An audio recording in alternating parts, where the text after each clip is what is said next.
Hai,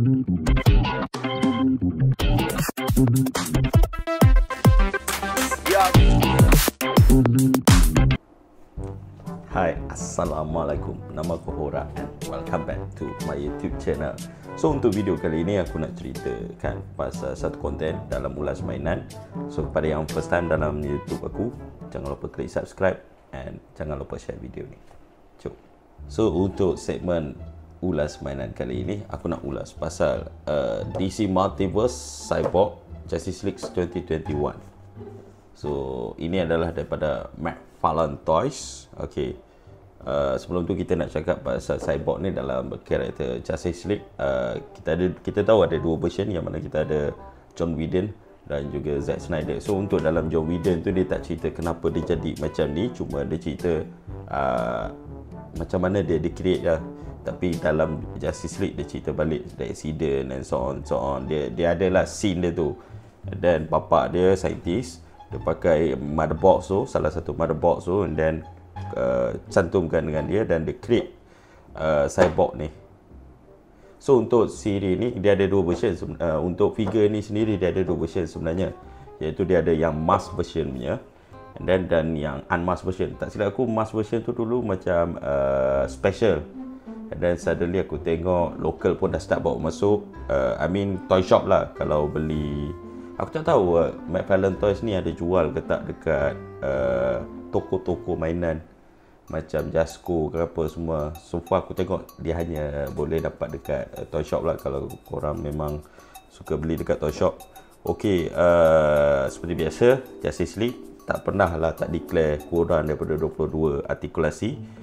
Dan ni apa yang kita akan dapat. Kita akan dapat satu figura, aksesoris dia punya cannon tu, and then kita dapat stand dan juga trading card. Itu saja, tak boleh expect banyak sangat lah apa yang kita akan dapat daripada DC Multiverse McFarlane Toys ni. So kat tepi ni biasa saja, begitu juga kat tepi ni biasa je. Dan kat belakang ni Cyborg yang dibawakan oleh Vic dalam Justice League 2021 tu. Dia dilakukan oleh Ray Fisher, also the only black American guy yang ada dalam Justice League dalam movie tu. Dan dalam siri ni, dalam movie ni dia bawa karakter Victor Vic Stone nama dia. So itu aku google lah, so no comment lah kenapa. So seperti biasa 5 lagi karakter lain yang ada dalam tu. Aku tak tahu kenapa Wonder Woman tak ada dalam ni, so jangan tanya. Jom kita nyah kotak dulu. So ni figura yang kita dah bawa keluar, tapi kita ulas dia punya aksesori dulu. Ni aksesori dia. Kau boleh tengok kat situ dia punya molding dia one piece saja, tapi dia punya sculpting dia macam biasalah McFarlane Toys. Dia punya reka bentuk profile dia tu memang a bit detail lah. Kalau tengok situ dia hanya ada gun metal punya effect and then some rusty metal lah. Sebab Cyborg ni kita tahu dia boleh deform dia punya body parts tu become weapons. So kat situ ada sedikit biru. Kalau tak silap aku yang activate warna merah kot bila dia activate. So cannon ni akan jadi warna merah. So yang ni dia punya accessory, the only accessory yang ada. So sekarang kita ulas dia punya figure. Kalau tengok kat situ muka dia, sculpting muka dia one of yang McFarlane Toys punya yang okey lah bagi aku. Kalau tengok sekali bas boleh tahu, okay, this is Ray Fisher, no doubt, ataupun Victor Vic Stone. Okay. Then kalau kita tengok sculpting yang lain, okay, yang dekat chest tu, kan dia ada, kalau tengok dalam movie tu dia menyala kat chest dia tu kan. Yang ni hanya molding and then dia paint saja. So dia bukan another separate pieces, tapi dekat badan dia ni ada multiple pieces yang dilengkapi dengan soft rubber, macam kat shoulder ni, dekat bahu ni, and then dekat dia punya pinggang. Cuma kelemahan dia buat macam tu, kita boleh nampak lah straight dia punya main structure dia tu kat dalam tu. Tapi benda tu datang dengan purpose. Seperti juga macam Flash kan, dia nampak macam spender yang agak besar, size SL punya spender. Dan lain-lain tak ada apa sangat, sebab Cyborg ni one of macam underrated punya karakter jugalah dalam tu, walaupun dia macam nampak power juga, tapi disebabkan dia punya maybe satu macam aku pun membesar Cyborg ni, aku rasa zaman tu tak ada lagi Teen Titans dekat apa TV apa semua. So sebab aku baca pun dia mostly dikenali macam one of the oldest Teen Titans yang ada lah. So lain-lain tak ada apa sangat. Kalau nak compare dengan another character dalam Justice League tu, way macam lebih kepada exposure dekat layar perak kalau compare dengan ni. So tanpa melengah lagi, jom kita ulas dia punya artikulasi. So artikulasi kepala dia ke belakang maksimum macam tu, dan ke depan macam tu, sangkut dengan dagu. Dan dia boleh rotate 360. Okay, good. Ada certain McFarlane Toys aku perasan dia ada artikulasi dekat bawah tengkuk tu, tapi yang ni tak ada. So dia daripada tengkuk tu sampai body dia ni one piece. So memang takkan ada lah benda tu.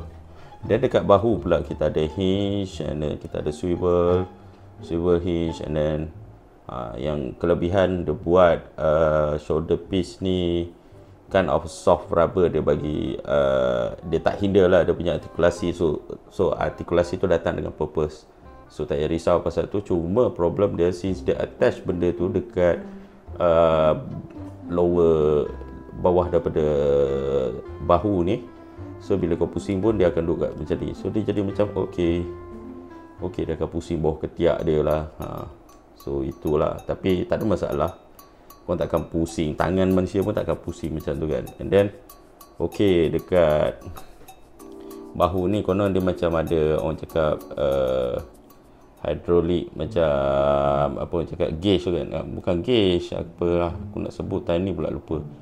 So yang ni dia tak ada apa-apa gimmick, since dia attach dengan siku yang parts ni, so tak ada movement lah. Okay, dekat hinge ni dia hanya ada, okay, dia ada double joint, cuma double joint dia tu susah sikit lah, disebabkan structure okay, single joint, maafkan aku. Okay, dia hanyalah single joint, so jangan expect lebih, sebab aku rasa yang ni bila aksesori tu kita cabut daripada sini kan, so start daripada bahu tu sampai ke depan. Then dekat tangan kita ada hinge dan juga swivel. Okay, seperti biasalah. And then dekat abdomen ni kita ada swivel. Okay, tapi aku rasa dia bukan swivel lah, dia ball joint, sebab dia boleh ke depan dan ke belakang walaupun sedikit. Dan chest plate ni pun dia lembut, dia soft rubber, so boleh tolak lagi depan lah. Cuma walaupun dia buat benda tu soft rubber, yang tepi ni still hard plastik lagi.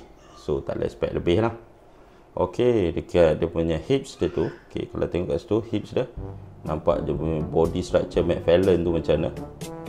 And then dia pakai ball joint dekat situ, memang obvious lah, nampak ball joint, dia boleh pusing ke depan dan ke belakang. So okay lah, dia punya artikulasi seperti yang digambarkan.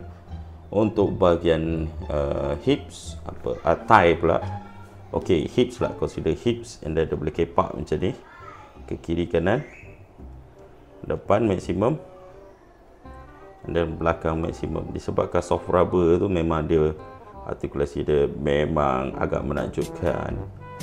So dari segi lutut pula dia adakah ada double joint ataupun tidak. Okay, nampaknya macam okay, dia tak ada double joint. So agak mengecewakan juga, sebab figure-figure lain ada double joint, and then suddenly boleh nampak dia punya ratchet punya komponen tu dekat belakang tu. So di chest macam tu. Okay, faham. Dan dekat bawah ni kita ada nak bagi rocker joint lah. Okay, rocker joint, sebab dia ada ratchet kat situ, and then dia boleh pivot kiri dan kanan. Dan seperti biasalah tu ya, aku tak nampak. Normally aku just guna toe ni untuk apa orang cakap, macam essential figure arts lah. Okay,